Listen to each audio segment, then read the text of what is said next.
Guys, welcome back to my YouTube channel. ഇന്ന് നമുക്ക് മുരിങ്ങയിലക്കറി വയ്ക്കാമേ, ഒരു സ്പെഷ്യൽ മുരിങ്ങയിലക്കറി. അപ്പം നേരെ നമുക്ക് ഇൻഗ്രീഡിയൻസ് നോക്കാം. തേങ്ങ, മഞ്ഞപ്പൊടി, ജീരകം, വെളുത്തുള്ളി, ഇത്രയും നമുക്ക് നല്ല വെണ്ണ പോലെ അരച്ചെടുക്കണം. അപ്പം നമുക്ക് അരച്ചിട്ട് വരാമേ. അപ്പം തേണ്ട നമ്മൾ പാത്രം വെച്ചു, എണ്ണ ഒഴിച്ചു. ഇനി എണ്ണ തിളയ്ക്കുമ്പോഴത്തേക്ക് കടുകൊക്കെ ഇട്ട് പൊട്ടിക്കാവേ. അതിൻ്റെ എണ്ണ നല്ലോണം ചൂടായി, ഇനിയും കടുകിട്ട് പൊട്ടിക്കാവേ. ഓക്കെ, കടുകെല്ലാം പൊട്ടി. ഇനിയും കൊച്ചുള്ളി ഇടാമേ.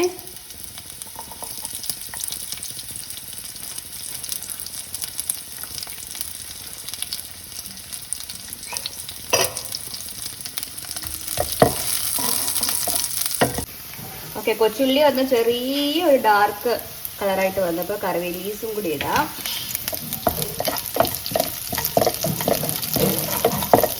അപ്പോൾ നമ്മുടെ കൊച്ചുള്ളിയും കറിവേലീസും ഒക്കെ നന്നായിട്ട് മുരിഞ്ഞ് വന്നു. ഇനി ഇതിനകത്തേക്ക് തന്നെ മുരിങ്ങയിലയും കൂടി മിക്സ് ചെയ്യുവാണേ.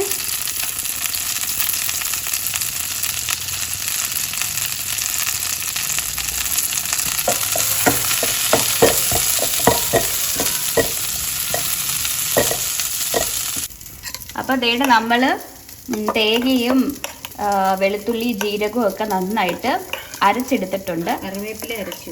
കറിവേപ്പിലയും കൂടി ഇതിനകത്ത് അരച്ചിട്ടുണ്ട്. അതും കൂടി നമുക്കിനകത്ത് ഒഴിച്ചു കൊടുക്കാം.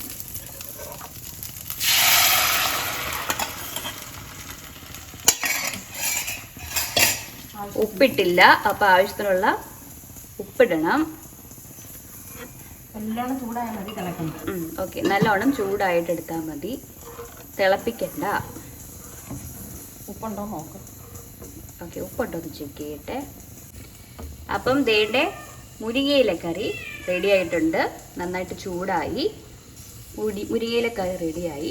മുരിങ്ങയിലക്കറിയുടെ കൂടെ ഇന്നത്തെ സ്പെഷ്യൽ എന്താണെന്ന് അറിയാമോ? ഈ കുക്കറിലാണ് ഇന്നത്തെ സ്പെഷ്യൽ ഇരിക്കുന്നത്. അത് ഞാൻ ഉച്ചയ്ക്ക് കാണിച്ചു തരാമേ. അപ്പോൾ മുരിങ്ങയിലക്കറി എല്ലാവരും ഉണ്ടാക്കി നോക്കണം. ഉണ്ടാക്കി നോക്കി ഇഷ്ടപ്പെട്ടെങ്കിൽ ലൈക്ക്, ഷെയർ, കമൻറ്റ് ചെയ്യാൻ മറക്കരുത്. പുതിയ വീഡിയോ ആയിട്ട് ഇനിയും കാണാം. ബൈ പറ കുട്ടപ്പ, ബൈ.